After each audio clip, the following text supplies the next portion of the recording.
ಗುರುಚರಣದಲ್ಲಿ ಪ್ರಣಾಮ. ಸಾಕು ಇದುವರೆಗೆ ಅನುಭವಿಸಿದ್ದು, ಒಳಗೂ ಹೊರಗೂ ಸಾಮ್ಯವಿಲ್ಲದೆಯೇ ಮಿಡುಕಾಡಿದ್ದು.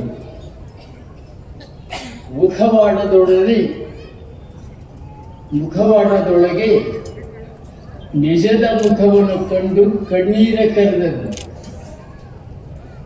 ಅವರಿವರು ಬಯಲಿಗೆ ಎಳೆದಾರೆಂದು ಹೊದ್ದು ಮಲಗಿದ್ದು.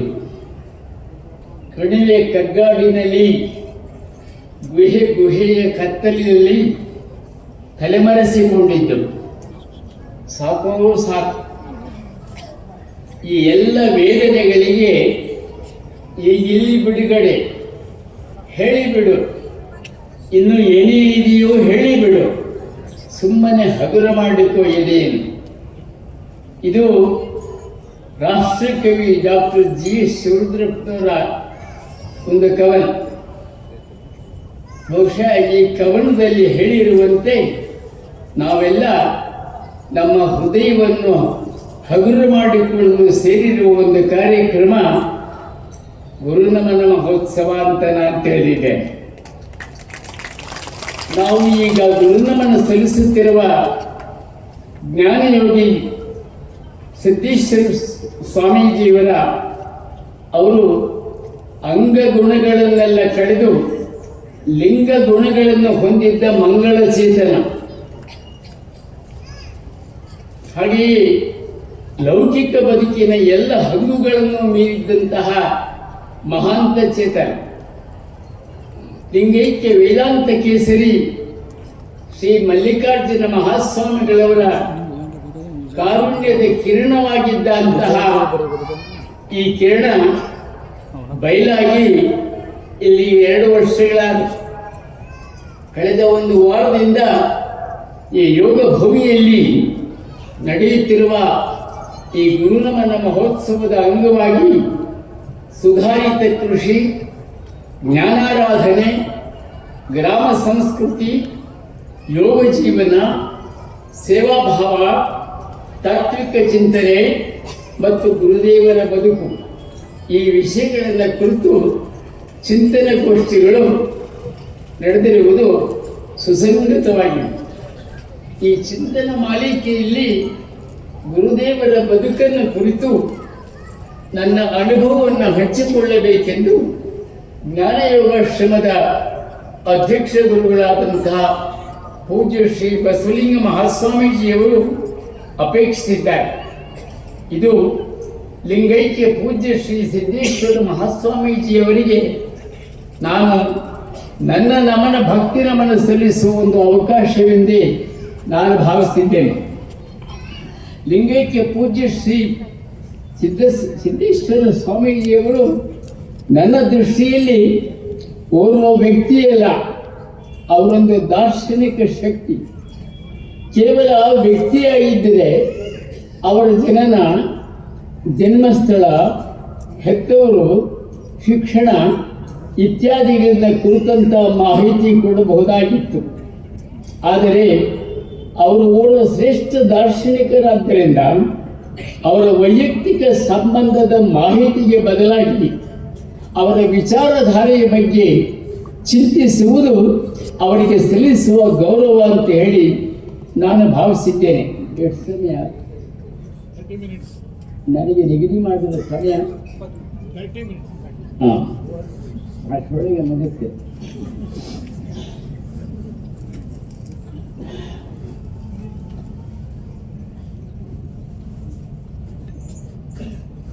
ಆದರೆ ಪೂಜ್ಯ ಲಿಂಗೈಕ್ಯ ಸಿದ್ದೇಶ್ವರ ಸ್ವಾಮೀಜಿಯವರು ಶ್ರೇಷ್ಠ ದಾರ್ಶನಿಕರಾಗಿದ್ದಂಥ ಕಾರಣ ಅವರ ವಿಚಾರಧಾರೆಯ ಬಗ್ಗೆ ನನ್ನ ಮೇಲೆ ಪೂಜ್ಯ ಸ್ವಾಮೀಜಿಯವರು ಮಾಡಿದಂಥ ಪ್ರಭಾವವನ್ನು ಕುರಿತು ಯಾವುದು ನನ್ನ ಮನಸ್ಸಿಗೆ ಹೆಚ್ಚು ಪರಿಣಾಮ ಉಂಟು ಮಾಡಿದೋ ಆ ವಿಷಯ ಕುರಿತು ನಾನು ಮಾತನಾಡಿ ಅವರಿಗೆ ಗೌರವ ಸಲ್ಲಿಸ್ತಾ ಇದ್ದೇನೆ.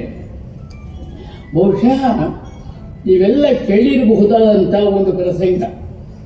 ಇಲ್ಲಿಗೆ ಸುಮಾರು 3 ಶತಮಾನಗಳ ಹಿಂದೆ ಇನ್ನಷ್ಟೇ ಆಗಿ ಹೋದಂತಹ ಜಗತ್ಪ್ರಸಿದ್ಧ ನಾಟಕಕಾರ, ಚಿಂತಕ, ಸಮಾಜ ಸುಧಾರಕ ಐರ್ಲೆಂಡಿನ ಜಾರ್ಜ್ ಬರ್ನಾರ್ಡ್ ಶಾ ಅವರನ್ನು ಅವರ ಆಪ್ತ ಸ್ನೇಹಿತ ಶಾ ಅವರೇ, ನೀವು ನಮ್ಮೊಡನೆ ಇರುವಷ್ಟು ಕಾಲ ಸ್ಮರಣೀಯವಾದಂಥ ಸೇವೆ ಸಲ್ಲಿಸಿದ್ದೀರಿ. ಈ ಲೋಕವನ್ನು ಬಿಡುವಾಗ ನೀವು ಮುಂದೆ ಎಲ್ಲಿಗೆ ಹೋಗಬೇಕೆಂದಿದ್ದೀರಿ ಅಂತ ಕೇಳ್ತಾರೆ. ಸ್ವರ್ಗಕ್ಕೋ ನರಕಕ್ಕೋ ಅಂತ ಕೇಳ್ತಾರೆ.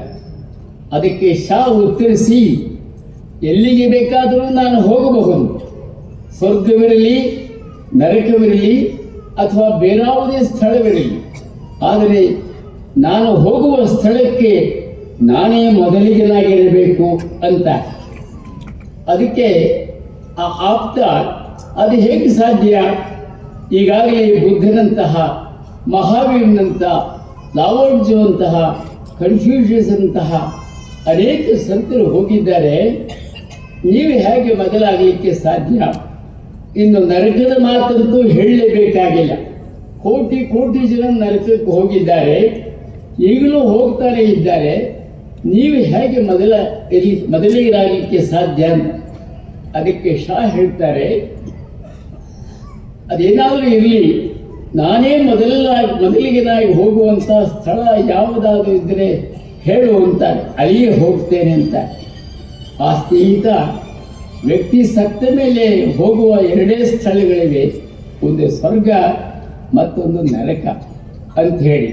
ಅದು ಬಿಟ್ಟರೆ ಬೇರೆ ಯಾವ ಸ್ಥಳವೂ ಇಲ್ಲ ಅಂತ ಹೇಳಿ ಆಪ್ತ ಹೇಳ್ತಾರೆ. ಅದಕ್ಕೆ ಶಾ, ನಾನೇ ಮೊದಲಾಗಿ ಹೋಗತಕ್ಕಂತಹ ಬೇರೆ ಯಾವ ಸ್ಥಳವೂ ಇಲ್ಲ ಎಂದ ಮೇಲೆ ನಾನು ಎಲ್ಲಿಗೂ ಹೋಗುವುದಿಲ್ಲ, ಇಲ್ಲಿಯೇ ಇರುತ್ತೇನೆ. ಏಕೆಂದರೆ ನೀನು ಹೇಳುವ ಸ್ವರ್ಗ ನರಕ ಎರಡೂ ಇಲ್ಲಿವೆ ಅಂತ. ಈ ಸ್ವರ್ಗ ಮತ್ತು ನರಕಗಳೆರಡೂ ಇರ್ತಕ್ಕಂತಹ ಈ ಮರ್ತ್ಯಲೋಕದಲ್ಲಿ ಇದ್ದು ಅನುಭವದ ಮಹಾಮನೆಯನ್ನು ನಿರ್ಮಿಸಿ ಬಯಲಲ್ಲಿ ಬಯಲಾದ ಮಹಾಚೇತನ ಸಿದ್ದೇಶ್ವರ ಸ್ವಾಮೀಜಿ ಅವರ ಪ್ರವಚನವನ್ನು ಆಲಿಸಿದ್ದ ಪುಣ್ಯಶಾಲಿಗಳಲ್ಲಿ ನಾನು ಒಬ್ಬ. ಅನುಭವದ ಅನಂತವಾಗಿದ್ದ ಪೂಜ್ಯರ ವಿಚಾರಧಾರೆಯಲ್ಲಿ ಅತ್ಯಂತ ಮಹತ್ವಪೂರ್ಣವಾದ ಗಂಭೀರವಾದಂತಹ ಒಂದು ವಿಚಾರ ಕುರಿತಷ್ಟೇ ನಾನೀಗ ಮಾತನಾಡಲು ಯತ್ನಿಸುತ್ತೇನೆ. ಏಕೆಂದರೆ ಅವರು ಸಾವಿನೊಂದಿಗೆ ಸಂವಾದ ನಡೆಸಿದರು, ಸಾವನ್ನೇ ಸ್ವಾಗತಿಸಿದ ಸಂತರು. ಅವರೇ ಹೇಳುತ್ತಿದ್ದಂತೆ, ಸಾವಿಂದರೆ ಪ್ರಜ್ಞೆಯ ಮೂಲಕ ಪ್ರಯಾಣ. ಅವರ ಸಾವಿನ ಅರ್ಥ ಜೀವನವನ್ನು ಕುರಿತದ್ದು.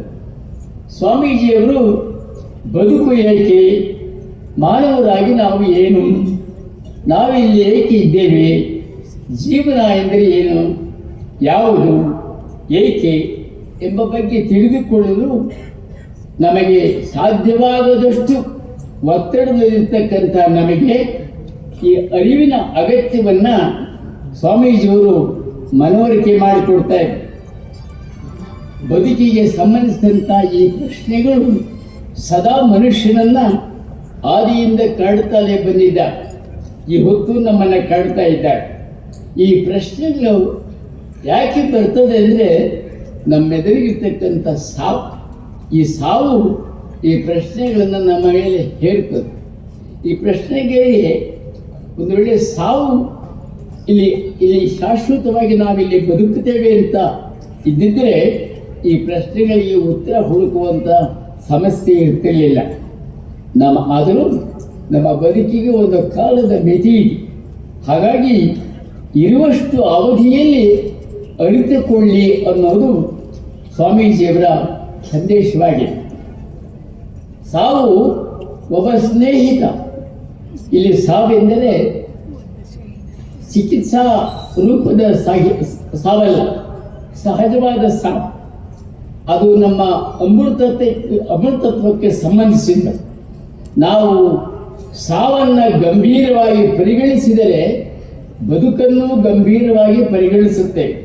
ಇಲ್ಲವಾದರೆ ತತ್ವಜ್ಞಾನಿಗಳು ಹೇಳುವಂತೆ ಬರೀ ಹುಡುಕಾಟದ ತೊಂದರೆಯಲ್ಲಿ ನಾವು ಸಿಕ್ಕಿಕೊಂಡು ಬಿಡುತ್ತೇವೆ. ಆ ಹುಡುಕಾಟದಲ್ಲಿ ನಮ್ಮ ಸಾವು ಬಂದಾಗ ನಾವು ಬದುಕಿರುವುದೇ ಇಲ್ಲ. ಇದು ನೆಗೆಟಿವ್, ನೆತ್ಯಾತ್ಮಕವಾದಂಥ ವಿಷಯ ಅಲ್ಲ, ಪಾಸಿಟಿವ್, ಇಚ್ಛಾತ್ಮಕವಾದಂಥ ವಿಷಯ. ಇದು ಈ ಬಗ್ಗೆ ನಡೆಸುವಂಥ ಚಿಂತನೆ ನಮ್ಮ ಬದುಕನ್ನು ಘನಗೊಳಿಸುತ್ತದೆ, ಗಂಭೀರಗೊಳಿಸುತ್ತದೆ. ಬದುಕಿನ ಪ್ರತಿಯೊಂದು ಕ್ಷಣವೂ ಕೂಡ ಮಹತ್ವಪೂರ್ಣವಾದದ್ದು. ಪ್ರತಿಯೊಂದು ದಿನವೂ ಅರ್ಥಪೂರ್ಣವಾಗಬೇಕು. ಒಮ್ಮೆ ನಾವು ಇದನ್ನು ಸ್ಪಷ್ಟವಾಗಿ ಅರ್ಥ ಕೊಂಡಿವೆಂದರೆ ನಮ್ಮ ಬದುಕಿನ ನೆಮ್ಮದಿಗೆ ಭಂಗ ಉಂಟು ಮಾಡತಕ್ಕಂತಹ ಕೋಪ ತಾಪಗಳಿಗೆ, ಆಸೆ ಆಮಿಷಗಳಿಗೆ, ನಿರಾಸೆಗಳಿಗೆ, ದ್ವೇಷ ಅಸೂಯೆಗಳಿಗೆ ಅವಕಾಶವಿರುವುದಿಲ್ಲ. ಅವುಗಳಲ್ಲಿಯೇ ನಮ್ಮ ಕಾಲವನ್ನು ವ್ಯರ್ಥವಾಗಿ ಕಳೆಯಬೇಕಾಗುವುದಿಲ್ಲ. ಆಗ ನಮ್ಮಲ್ಲಿ ಅಂಥ ಒಂದು ಸ್ಥಿತಿ ಉಂಟಾದಾಗ ನಮ್ಮಲ್ಲಿ ಸಹಜವಾಗಿ ಮತ್ತು ಹರ್ಷ ಮತ್ತು ಬದುಕಿನ ಬಗ್ಗೆ ವಿಶ್ವಾಸ ಉಂಟಾಗ್ತದೆ. ಜೀವಶಾಸ್ತ್ರದ ಪ್ರಕಾರ ನಾವು ಸಾವಿನೊಡನೆ ಸಂವಾದಿಸುತ್ತಲೇ ಇರ್ತೇವೆ. ನಾವು ತಾಯಿಯ ಗರ್ಭದಲ್ಲಿದ್ದಾಗಲೇ ಬದುಕು ಮತ್ತು ಸಾವಿನ ಪ್ರಕ್ರಿಯೆ ಆರಂಭವಾಗ್ತದೆ. ಹಾಗೆಯೇ ಬದುಕು ತನ್ನ ಅಸ್ತಿತ್ವವನ್ನು ಕಳೆದುಕೊಳ್ತಕ್ಕಂಥ ಒಂದು ಕಾಲವೂ ಬರ್ತದೆ. ಅದು ಜೀವಿತದ ಕೊನೆಯ ಹಂತ. ಜೀವನಕ್ಕೆ ಒಂದು ಅವಸ್ಥೆ ಇದೆ. ಅದು ನಮ್ಮ ವಯಸ್ಸಿಗೆ ಸಂಬಂಧಿಸಿದಾಗ ಮೊದಲ ಅರ್ಧ ಭಾಗದಲ್ಲಿ ನಾವು ಹುಟ್ಟಿದ ವ್ಯವಹಾರಕ್ಕಾಗಿ ವೇದಿಕೆಯನ್ನು ಸಿದ್ಧ ಮಾಡ್ತೇವೆ. ನಾವು ಬದುಕಿನ ಅಗತ್ಯಗಳು ಅಂತ ತಿಳಿದಿರುವಂತಹ ಹಣ, ಭೋಗ, ಆಸ್ತಿ, ಅಧಿಕಾರ, ಅಂತಸ್ತುಗಳು ಅತ್ಯಂತ ಬೆಲೆ ಬಾಳುವಂತಹ ವಸ್ತುಗಳು ಅಂತ ಹೇಳಿ ನಾವು ಭಾವಿಸ್ತೇವೆ. ಬಹುತೇಕ ಜನ ಈ ಹಂತದಿಂದ ಅವರು ಆಚೆಗೆ ಹೋಗಲಿಕ್ಕೆ ಸಾಧ್ಯವಾಗುವುದಿಲ್ಲ. ಆದರೆ ವೈಚಾರಿಕ ಪ್ರಜ್ಞೆ ಮೂಡಿ ಇವೆಲ್ಲ ನಮ್ಮ ಆಟದ ವಸ್ತುಗಳು ಅಂತ ಹೇಳಿ ಆ ವಸ್ತುಗಳನ್ನು ಕಿತ್ತೆಸೆಯಲು ಹೇಳುತ್ತದೆ ವೈಚಾರಿಕ ಪ್ರಜ್ಞೆ. ಹಾಗೆ ಎಸೆಯುತ್ತಿದ್ದಂತೆಯೇ ನಾನು ಮೊದಲೇ ಹೇಳಿದಂತಹ ನಾನು ಯಾರು, ಏಕಿದ್ದೇನೆ, ನನ್ನ ಬದುಕಿನ ಉದ್ದೇಶವೇನು ಇತ್ಯಾದಿ ಪ್ರಶ್ನೆಗಳಿಗೆ ಉತ್ತರ ಸಿಗ್ತಾ ಬರ್ತದೆ. ಆಗ ನಿಜವಾದ ಅರ್ಥದಲ್ಲಿ ನಮ್ಮ ಬದುಕು ಆರಂಭವಾಗುವುದು ಆಗುತ್ತೆ. ಈ ಅವಧಿಯೇ ನಾವು ಪೂರ್ಣವಾಗಿ ಮಾನವರಾಗಿ ಬದುಕತಕ್ಕಂತಹ ಒಂದು ಹಂತ. ಈ ಅವಧಿಯಲ್ಲಿ ವ್ಯಕ್ತಿ ತನ್ನೊಳಗೆ ತನ್ನನ್ನು ನೋಡಿಕೊಳ್ತಾನೆ. ಆಗ ಅವನಿಗೆ ಬದುಕು ಒಂದು ಅನನ್ಯ ಭರವಸೆಯಾಗಿ ಕಾಣುತ್ತದೆ. ಶ್ರೇಷ್ಠ ಗುರಿ ಸಾಧನೆಯ ಒಂದು ಹಾದಿ ಕಾಣುತ್ತದೆ. ಅಂತಿಮವಾಗಿ ವ್ಯಕ್ತಿ ತನಗೆ ತಾನೇ ಪರಿವರ್ತನೆಗೊಳ್ತಾನೆ ಮತ್ತು ಸಾವಿನ ಆಚೆಯ ಬದುಕನ್ನು ಅವನು ನೋಡಲಿಕ್ಕೆ ಪ್ರಯತ್ನ ಮಾಡ್ತಾನೆ. ಆದರೆ ಜಗತ್ತು ಇದಕ್ಕೆ ವಿರುದ್ಧವಾದದ್ದನ್ನು ನಂಬಿ ಆಧುನಿಕ ಸನ್ನಿವೇಶ ಯೌವನ ಮತ್ತು ಆಸ್ತಿ ಸಂಪಾದನೆ ಮಾತ್ರ ಜೀವನವನ್ನು ಸಮೃದ್ಧಗೊಳಿಸುತ್ತದೆ ಎಂಬುದನ್ನು ನಂಬುವಂತೆ ಮಾಡಿದರೂ ಈ ಭೌತಿಕ ತೃಪ್ತಿಗಳೇ ನಮ್ಮ ಹೃದಯದ ಹಸುವನ್ನು ಹಿಂಗಿಸಲಾರದು ಎಂಬುದರ ಅನುಭವವೂ ನಮಗಾಗಿ. ಬದುಕಿನಲ್ಲಿ ನಾವು ಮಾಡುವುದು ಬಹಳವಿದೆ ಮತ್ತು ನಾವಿರುವುದು ಇನ್ನೂ ಉತ್ತಮ ಸಾಧನೆಗಾಗಿ ಎಂಬುದು ಬಹುತೇಕರಿಗೆ ಅರ್ಥವಾಗಿದೆ. ಭಾರತದಲ್ಲಿ ಸಾವು ಹುಟ್ಟಿದ ವಿಷಯವೇನಲ್ಲ, ಅದು ನಮ್ಮ ಬದುಕಿನೊಂದಿಗೆ ಹೆಣೆದುಕೊಂಡಿರುವಂತಹ ಕೇಳೆ. ಆದರೂ ಸಾವಿನ ಹಾಸಿಗೆಯ ದೃಶ್ಯ ಭಯಾನಕ, ಭೀಕರ ಅಂತನಿಸಿತು. ಆ ಭಯವನ್ನೇ ಸ್ವಾಮೀಜಿಯವರು ಹೇಳ್ತಾ ಇದ್ದದ್ದು, ಆ ಭಯವನ್ನೇ ಆತ್ಮ ಸಾಧನೆಯ ಒಂದು ಶಕ್ತಿಯಾಗಿ ಬಳಸಿಕೊಳ್ಳಬೇಕು ಅನ್ನುವಂಥದ್ದು ಪೂಜ್ಯ ಗುರುದೇವರ ಸೂಚನೆಯಾಗಿದೆ. ಅರಿಭಾವಗಳು ಹೇಳುವುದಂತೆ ಬದುಕಿನ ಅದ್ಭುತವೆಂದರೆ ಸ್ವಯಂ ಬದುಕಲ್ಲ, ಸಾವು. ಬದುಕಿನ ಅದ್ಭುತ ಸಾವು. ಏಕೆಂದರೆ ಅದು ಬದುಕಿನ ಅತ್ಯುನ್ನತವಾದಂಥ ಸ್ಥಿತಿ, ಅಂತಿಮ ಗತಿ. ನಮ್ಮ ಇಡೀ ಬದುಕಿನ ಸಾರವಲ್ಲ ಇರುವುದೇ ಸಾವಿನಲ್ಲಿ. ಬದುಕು ಬೇರೇನೇ ಅಲ್ಲ, ನಾವು ಸಾವಿನತ್ತ ಕೈಗೊಂಡ ಯಾತ್ರೆ. ನಮಗೆಲ್ಲ ತಿಳಿದಿರುವಂತೆ ಅದು ನಮ್ಮ ಹುಟ್ಟಿನೊಂದಿಗೆ ಆರಂಭವಾಗಿರುತ್ತದೆ. ನಾವು ನಿತ್ಯ ಚಲಿಸುತ್ತಿರುವುದೇ ಸಾವಿನೊಂದಿಗೆ. ಸಾವಿನತ್ತ ಅಂದರೆ ವಿಚಿತ್ರವೆಂದರೆ ನಮ್ಮ ಮನಸ್ಸು ಅದಕ್ಕೆ ಹೆದರುವುದು, ಅದರಿಂದ ತಪ್ಪಿಸಿಕೊಳ್ಳಲಿಕ್ಕೆ ಹೋರಾಟ. ವಾಸ್ತವವಾಗಿ ನಾವು ಸಾವಿನ ವಿರುದ್ಧ ಹೋರಾಟ ಮಾಡುತ್ತೇವೆ ಅಂದರೆ ಬದುಕಿನ ವಿರುದ್ಧ ಹೋರಾಟ ಮಾಡಿದ ಹಾಗೆ ಒಂದು ಅವರ್ಣನೀಯವಾದಂಥ ಆನಂದದಿಂದ ನಾವು ವಂಚಿತರಾದಾಗ ಹೆಚ್ಚೇನು ಬದುಕನ್ನೇ ಕಳೆದುಕೊಂಡದ್ದು. ಬದುಕು ಮತ್ತು ಸಾವು ಎರಡೂ ಬೇರೆಯಲ್ಲ. ಬದುಕು ಬೆಳೆದಂತೆ ಸಾವು ಅರಳುತ್ತಾ ಬರುತ್ತದೆ. ಆನಂತರ ಸಾವನ್ನ ಸ್ವಾಮೀಜಿಯವರು ಪರ್ವತಾರೋಹಣ ಅಂತ ಕರೀತಾರೆ. ಪರ್ವತದ ತುದಿಯಲ್ಲಿ ನಿಂತವನಿಗೆ ವಿಭಿನ್ನವಾದಂತಹ ಲೋಕದರ್ಶನ ಆಗ್ತದೆ, ಅನಿರ್ವಚನೀಯವಾದಂತಹ ಆನಂದದ ಅನುಭವ ಆಗ್ತದೆ. ಆಗ ನಾವು ಸಾವಿಗೆ ಹೆದರುವ ಬದಲು ಅದನ್ನು ಬಯಸ್ತೇವೆ. ನಮಗೆ ಸಾವು ಉಂಟಾದಾಗಲೇ ಅದು ಬಂದಿದೆ ಅಂತ ಅರ್ಥ ಅಲ್ಲ. ನಾನಾ ರೂಪದಲ್ಲಿ ಅದು ದಿನನಿತ್ಯ ಸಂಭವಿಸ್ತಾ ಇರ್ತದೆ. ಅದು ನಮ್ಮೊಡನೆ ಹೆಜ್ಜೆ ಇಡುತ್ತೆ ಇದ್ದರೂ ಕೂಡ ಅದು ನಮಗೆ ಅರಿವಾಗಿಲ್ಲ. ಏಕೆಂದರೆ ನಾವು ಇಡುವ ಹೆಜ್ಜೆಗೆ ಸದ್ದಿದೆ, ಸಾವಿನ ಹೆಜ್ಜೆಗೆ ಸದ್ದಿಲ್ಲ. ನಾವು ನಮ್ಮ ಶೈಶವವನ್ನು ಕಳೆದು ಬಾಲ್ಯಕ್ಕೆ ಬರುತ್ತೇವೆ. ಬಾಲ್ಯದ ಅವಧಿಯಲ್ಲಿ ಶಿಶುವಿನ ಲಕ್ಷಣಗಳು ಮರೆಯಾಗುತ್ತಾ ಹೋಗುತ್ತೆ. ಅಂದರೆ ಶಿಶುವಾಗಿ ನಾವು ಸಾಯ್ತೇವೆ, ಬಾಲ್ಯದ ರೂಪ ಪಡೆಯುತ್ತೇವೆ. ಆ ಬಾಲ್ಯ ಕಳೆದು ಯೌವನಕ್ಕೆ ಬರುತ್ತೇವೆ, ಅದು ಬಾಲ್ಯದ ಸಾವು. ಏಕೆಂದರೆ ನಾವು ಮತ್ತೆ ಆ ಬಾಲ್ಯವನ್ನು ಅನುಭವಿಸಲಾಗುವುದಿಲ್ಲ. ಬಾಲ್ಯದ ಬಾಗಿಲು ಮುಚ್ಚಿ ಹೋಗಿಬಿಡುತ್ತದೆ, ಅಲ್ಲಿ ಮತ್ತೆ ನಮಗೆ ಪ್ರವೇಶವಿಲ್ಲ. ಅದು ಶಾಶ್ವತವಾಗಿ ಮುಗಿದು ಹೋದ ಕಥೆಯಾಗ್ತದೆ. ಅಂದರೆ ನಾವು ಬಾಲ್ಯವಾಗಿ ಸಾಯುತ್ತೇವೆ. ನಂತರ ಬರುವ ಯೌವನ ಮತ್ತು ವಾರ್ಧಕ್ಯಗಳು ಅಷ್ಟೇ, ಅವಕ್ಕೂ ಕಾಲದ ಮಿತಿ ಇದೆ. ಆ ಕಾಲ ಮುಗಿಯಿತೆಂದರೆ ನಮ್ಮ ಯೌವನ ಮತ್ತು ವಾರ್ಧಕ್ಯಗಳು ಸಾಯುತ್ತವೆ. ಈ ಅವಧಿಗಳನ್ನು ನಾವು ಮತ್ತೆ ಅನುಭವಿಸಲಾಗುವುದಿಲ್ಲ. ಆನಂತರ ನಾವು ವೃದ್ಧಾಪ್ಯವನ್ನು ಪ್ರವೇಶಿಸುತ್ತೇವೆ. ಅದೂ ಅಷ್ಟೇ, ಅದಕ್ಕೂ ಒಂದು ಅಂತ್ಯವಿದೆ, ಅದೂ ಸಾಯಲೇಬೇಕು. ಎಂದರೆ ಪ್ರತಿ ಕ್ಷಣದಲ್ಲೂ ನಾವು ಸಾಯುತ್ತಲೇ ಇದ್ದೇವೆ. ಪ್ರತಿ ಕ್ಷಣದಲ್ಲೂ ನಮ್ಮ ದೈಹಿಕವಾಗಿ ನಮ್ಮಲ್ಲಿ ಬದಲಾವಣೆ ಆಗುತ್ತಲೇ ಇರ್ತದೆ. ನಮ್ಮಿಂದ ಏನೋ ಒಂದು ಜಾರಿ ಮತ್ತೊಂದೇನೋ ಒಂದು ಸೇರಿಕೊಡ್ತಕ್ಕಂಥ ಒಂದು ಪ್ರಕ್ರಿಯೆ ನಡೀತಾನೇ ಇರ್ತದೆ. ಸಾಮಾನ್ಯವಾಗಿ ಇದ್ದಕ್ಕಿದ್ದಾಗ ಆದರೆ ಸಂಭವಿಸಿದರೆ ನಾವು ಸಾವು ಇರ್ತೇವೆ.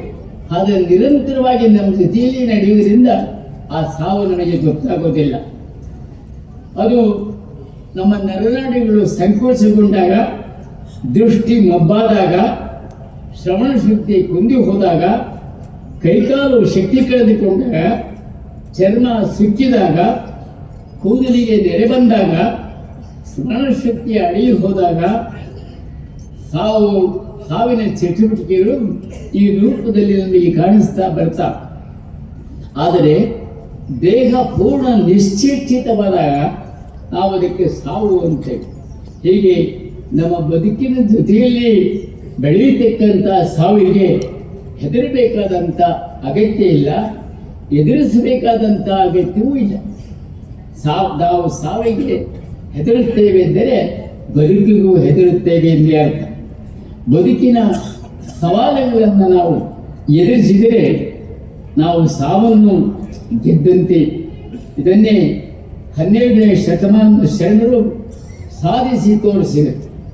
ಸಾವಿನ ವಿಶೇಷವೆಂದರೆ ಅದು ಯಾರಿಗೂ ಎಂದೂ ನೋವುಂಟು ಮಾಡಿಲ್ಲ. ಈ ಮಾತುಗಳು ಸ್ವಲ್ಪ ಗಂಭೀರ ಅನಿಸಿರು, ಅದೆಲ್ಲ ವಿವರಣೆಗೆಲ್ಲ ಅವಕಾಶ ಇಲ್ಲ. ಸಾವು ಎಂದು ಯಾರಿಗೂ ನೋವುಂಟು ಮಾಡಿಲ್ಲ. ಆದರೆ ನೋವು ಸಾವು ಉಂಟು ಮಾಡುವುದಂತೂ ನಿಜ. ಪೂಜ್ಯ ಸಿದ್ದೇಶ್ವರ ಸ್ವಾಮೀಜಿಯವರಂತಹ ಅನುಭವಿಗಳಿಗೆ ಈ ಮರಣ ಒಂದು ಮಹಾನವಮಿಯಾಗಿದೆ. ಇಲ್ಲಿಗೆ 900 ವರ್ಷಗಳ ಹಿಂದೆ ಸುಮಾರು ದಾರ್ಶನಿಕ ಬಸವಣ್ಣವರು ಇದ್ದ ಕಾಲದಲ್ಲಿ ಇದ್ದಂಥ ಶಿವರಾಜ್ ದರ್ವೇಶ್ ಅನ್ನುವಂಥ ಒಬ್ಬ ಸೂಫಿ ಸಂತ ಒಂದು ಮಾತು ಹೇಳ್ತಾರೆ. ನಾನು ಸಂತೆಯಲ್ಲಿ, ಮಠದಲ್ಲಿ ಕೇವಲ ಪರಮಾತ್ಮನನ್ನು ಕಂಡೆ. ಬೆಟ್ಟದ ಮೇಲೆ, ದಟ್ಟ ಅಡವಿಯಲ್ಲಿ, ಕಣಿವೆಗಳಲ್ಲಿ ನಾನು ಪರಮಾತ್ಮನನ್ನೇ ಕಂಡೆ. ಕಷ್ಟ ಬಂದಾಗಲಂತೂ ಅವನು ನನ್ನ ಬಳಿಯೇ ಇರುವುದನ್ನು ಕಂಡೆ.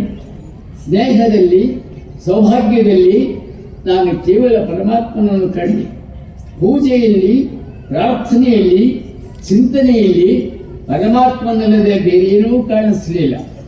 ನಾನು ಕಂಡ ಪರಮಾತ್ಮನ ಮುಖದಿಂದ ಹೊಮ್ಮುತ್ತಿದ್ದ ಬೆಳಕಿನಲ್ಲಿ ನಾನು ಸುತ್ತ ಎಲ್ಲ ಕಡೆಯೂ ನೋಡಿ ಅಲ್ಲಿರ್ತಕ್ಕಂಥ ಶೂನ್ಯವನ್ನು ಕಂಡು ನಾನು ಅದರಲ್ಲಿ ಲೀನವಾದೆ ಅಂತಾರೆ.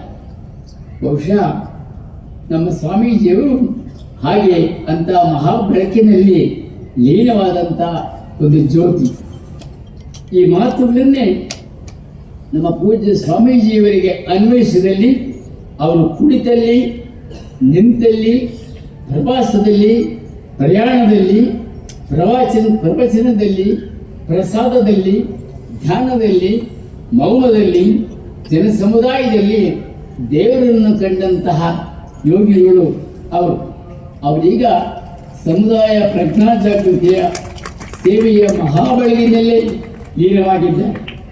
ಪ್ರಸಿದ್ಧ ಚಿಂತಕ ಸಂತ ಜಲಾಲುದ್ದೀನ್ ರೂಮಿ ಅನ್ನುವಂಥವನು ಒಂದು ಮಾತಿದೆ, ನೀನು ಜಗತ್ತನ್ನು ಬಿಡುವಾಗ ನಿನ್ನ ವಿಶ್ರಾಂತಿಯ ಸ್ಥಳವನ್ನು ಈ ಭೂಮಿಯಲ್ಲಿ ಹುಡುಕಬೇಡ, ಜನರ ಹೃದಯದಲ್ಲಿ ಹುಡುಕಿಕೊ ಅಂತ.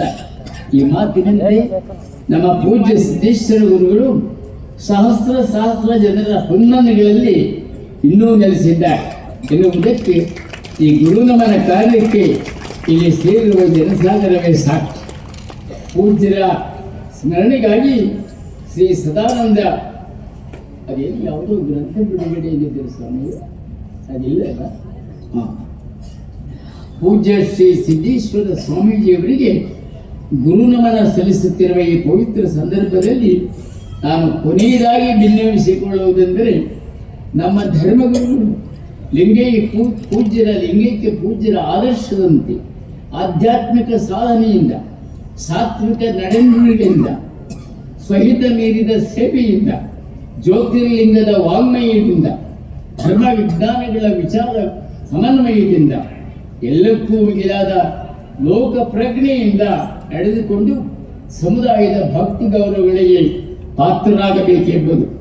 ಹಾಗೆಯೇ ನಾವೆಲ್ಲ ನಮ್ಮ ಅಂತರಂಗ ಬಹಿರಂಗ ಶುದ್ಧಿಯಿಂದ ನಡೆದುಕೊಂಡು ಸಮಾಜ ಸ್ವಾಸ್ಥ್ಯವನ್ನು ರಕ್ಷಿಸಬೇಕೆನ್ನು ಅಂತಾದರೆ ಲಿಂಗೈಕ್ಯ ಸಿದ್ದೇಶ್ವರ ಸ್ವಾಮೀಜಿಯವರಿಗೆ ನಾವು ಸಲ್ಲಿಸುವ ನಿಜವಾದ ಗುರುನಮನವಾಗ್ತದೆ ಅಂತ ಹೇಳಿ ನನ್ನ ಮಾತನ್ನು ಮುಗಿಸ್ತೇನೆ. ಶ್ರೀರಾಮ್.